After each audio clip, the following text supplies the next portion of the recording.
You know, the Magnificent Seven, right? Yeah. Classic Western, iconic. Absolutely. The music, the cast. Exactly. But what if the making of it was, well, completely chaotic? Oh, I've heard bits and pieces. It wasn't straightforward. Not even close. Hmm. So today, we're doing a deep dive into the behind-the-scenes drama. We've got production notes, anecdotes, lots of material. Sounds great. Our mission is basically to dig out the wildest stories, the clashes, the dangers, the just plain weird stuff, and see what it tells us about making movies back then. Yeah, the golden age wasn't always so golden behind the camera, was it? Right. Okay, so starting with casting, Mhm. it could have looked totally different. Yeah, I read they initially wanted, like, huge Western stars. Gary Cooper, Charlton Heston. Which makes Yul Brynner's role even more interesting. He wasn't just the star. No, he was key. He actually helped get the rights to Seven Samurai, the Kurosawa film it's based on. And he had to fight for the part of Chris. People thought he was, what, too Russian for a cowboy? Apparently so. It really shows how one person's vision, their persistence, can shape a whole project. It really does. And, you know, it nearly wasn't even a movie. Oh, yeah. MGM first thought of it as a TV series pitch. Huh.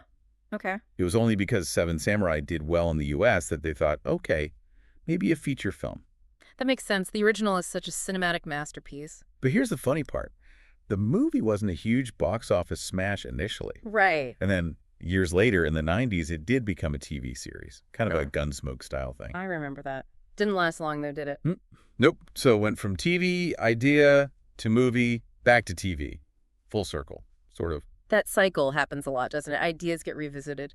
Mm. But the set itself, things weren't exactly smooth sailing between the actors. Oh, definitely not. That tension between Steve McQueen and Charles Bronson, pretty well known. Yeah, McQueen was the rising star, maybe a bit flashy. Stealing scenes, apparently. Right. And Bronson, the veteran, wasn't exactly thrilled about it at first. The classic ego clash. But here's the twist. I ended up bonding. Yeah, over motorcycles, of all things. Oh, way. Seriously. And get this, Bronson actually started mentoring McQueen on how to handle Briner. Handle Briner. So Briner was difficult. It was like he had a reputation. So you have this behind-the-scenes mentorship happening alongside the filming. Wild. That is wild. And speaking of Briner, there were some genuinely dangerous moments on that set, too, weren't there? Scary stuff, like that near miss with horse It buckles. was the live round. Yeah, tell me about that. During a shootout scene, a squib, you know, a little explosive for bullet hits, malfunctioned. And apparently a real piece of something, maybe part of a malfunctioning device or debris, almost hit buckles. Like, really close. Wow, okay. And Briner's reaction? Reportedly, he just told Buckles not to be so jumpy. Basically, brushed it off. Oof. That's a very different attitude towards safety than you'd see today. You think? And it wasn't the only close call. Eli Wallach. Calvera. Great villain. He got caught in a stunt explosion that went off too early. Broke 3 ribs. 3 ribs. And he kept filming. Apparently. Maybe helped by a little tequila, the story goes. But still, that's some old school grit. Or just, yeah, a different era. It shows the risks they were taking, maybe without fully realizing it. Definitely. And the script itself was causing headaches, too. It wasn't just physical danger. Right, it went through a lot of changes. Didn't the original writer leave? Yeah, Walter Newman walked away over creative differences. That happens. But who came in after? Okay, this is where it gets really interesting. Uncredited rewrites by some major names. Oh, yeah. Like who?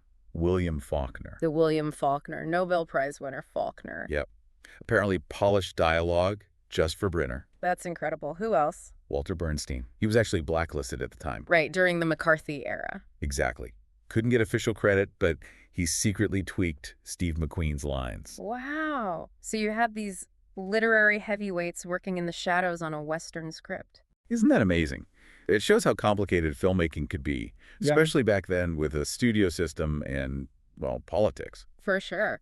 And then you had the actors themselves adding their own spin. Eli Wallach as Calvera. He sounds like he was having a blast, maybe too much of one for the others. How so? Well, he apparently improvised a lot, even started mocking the Sivan in Spanish during scenes. Oh, really?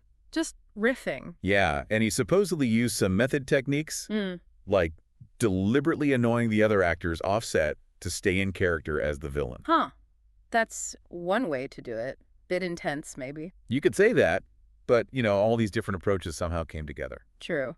And there were intentional artistic nods, too, right? Like the opening shot. Oh, yeah. Totally lifted from John Ford's Stagecoach. A direct homage. How did Ford take it? Apparently, he was initially a bit miffed, like, hey, they stole my shot, but then he admitted they did a good job of it. Huh. That's great. A bit of friendly rivalry, maybe. Respect, ultimately. Exactly. It's filmmakers talking to each other across movies. And sometimes the actors' real lives bled into the roles, too. Robert Vaughn. Lee, the gunman losing his nerve. Yeah. Apparently, he suffered from genuine anxiety attacks during filming. Really? That's tough. And the director, John Sturges, supposedly told him to just use it, incorporate that real anxiety into the performance. Wow. So that famous breakdown scene that had real fear behind it. Seems like it adds a whole other layer, doesn't it? To that line, I'm not scared, I'm terrified. It really does. Blurs the line between the actor and the character. Okay, let's talk about the location. Filming in Mexico.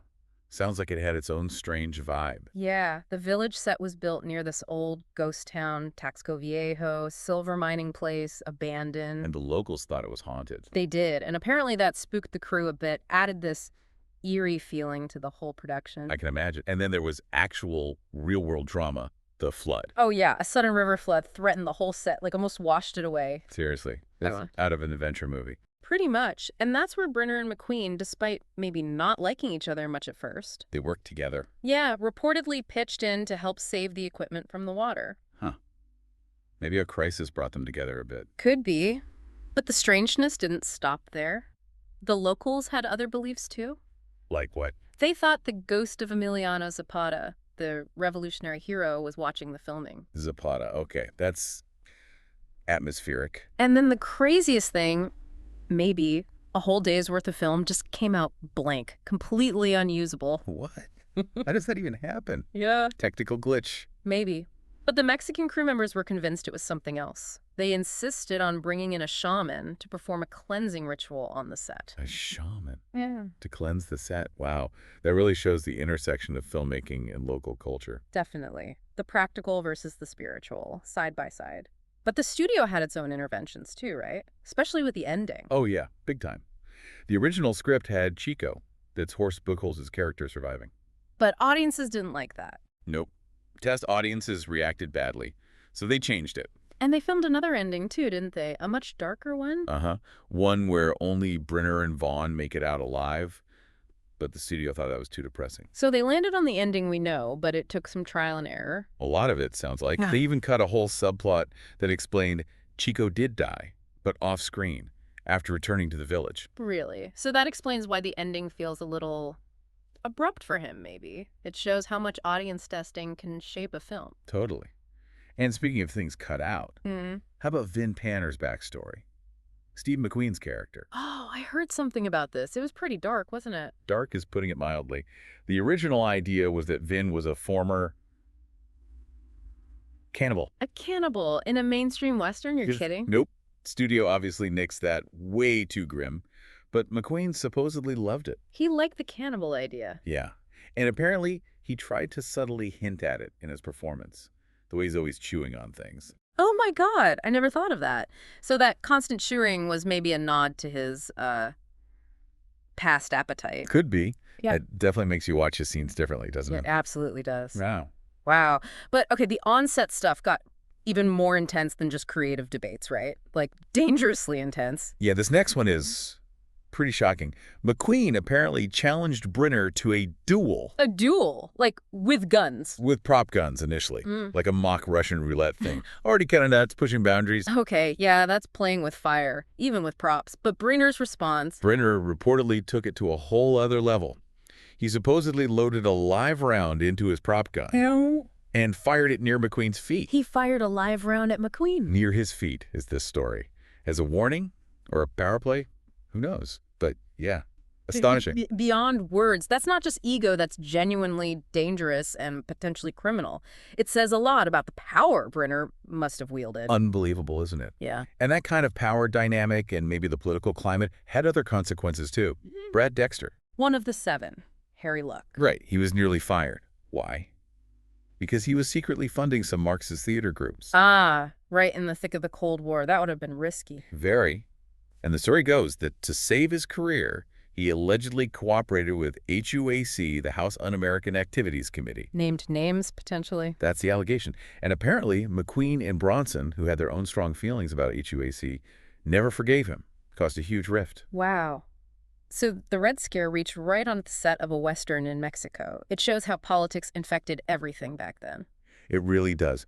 Nothing happens in a vacuum. Even the music had drama. The score? Elmer Bernstein's score is iconic. It is, but it wasn't the first score. Alex North wrote one first. Alex North, he did Spartacus. Great composer. Exactly. But his score for Magnificent Seven was rejected. Too intense, apparently. Too experimental for the studio. They rejected an Alex North score. What happened to it? That's the really sad part. MGM apparently destroyed the master tapes. Destroyed them? Why? The rumor is they wanted to avoid paying him royalties if it ever got used later. That's brutal. Just wiped away a piece of film music history for financial reasons? Another example of art versus commerce, I guess. A really harsh example. It makes you appreciate the Bernstein score even more, knowing it almost didn't happen or happened differently. True. And even small details in the final film hint at these lost stories, like the graves at the end. Yeah. What about them? You only clearly see 6 graves, right? But 7 gunmen died defending the village. I never counted. 6 graves, 7 dead. The 7th was meant to be Chico.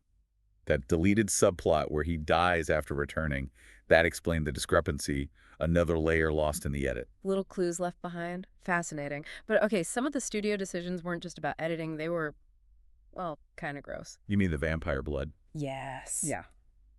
Tell me about the vampire blood. Okay, so apparently to save money on fake blood, they reused leftover stage blood from another MGM movie, The Return of Dracula. They used Dracula's leftover blood for a Western. Yep. And apparently it wasn't exactly skin-friendly. Extras started getting rashes. Oh, no. From the fake blood. Seems like it. And the studio's solution. Reportedly, small cash payments and mezcal to try and smooth it over. Payoffs and booze to cover up skin rashes from recycled vampire blood. You couldn't make this stuff up. It really does sound completely surreal. And it points to maybe not valuing the extras very highly. Seems that way. And all this pressure, the danger, the weirdness, it took a personal toll on people. Yeah, you mentioned Robert Vaughn's anxiety. He talked openly later about how bad it got. Even suicidal thoughts during the filming period. It was clearly a very difficult time for him. That's heavy. And Bronson wasn't happy either, was he? No. Charles Bronson apparently hated his performance, especially the more emotional scenes. He felt they didn't work and refused to even watch the final movie. Wow. Dissatisfied with his own work in such a classic film. And James Coburn, Britt, the knife thrower. He actually got injured on set. Cut himself badly with one of the prop knives, and the wound got seriously infected. Another reminder of the physical risks. Just one thing after another. It sounds like a really fraught production. And the personality clashes. We talked about McQueen and Brynner, but Brynner's temper seems to have been a recurring theme, and his views on acting styles. He didn't like method actors. Not at all, apparently. Openly disdained them. Which brings us to Horst Buchholz again. What happened with him? Besides the near miss with the bullet? There's a story, and it's pretty out there, that Brynner locked Buchholz in a prop coffin for a while. Locked him in a coffin? Why? Supposedly as some kind of twisted lesson, because he felt Buchholz wasn't taking things seriously enough, or maybe because of his method tendencies. That's not a lesson, that's abuse. If that's true, it paints a really toxic picture of the power dynamics. Yeah, it suggests a very hierarchical, maybe even cruel environment at times, dominated by the star. Definitely. So, wrapping this all up, what's the big picture here? Well, I think the main takeaway is just how wild the ride was.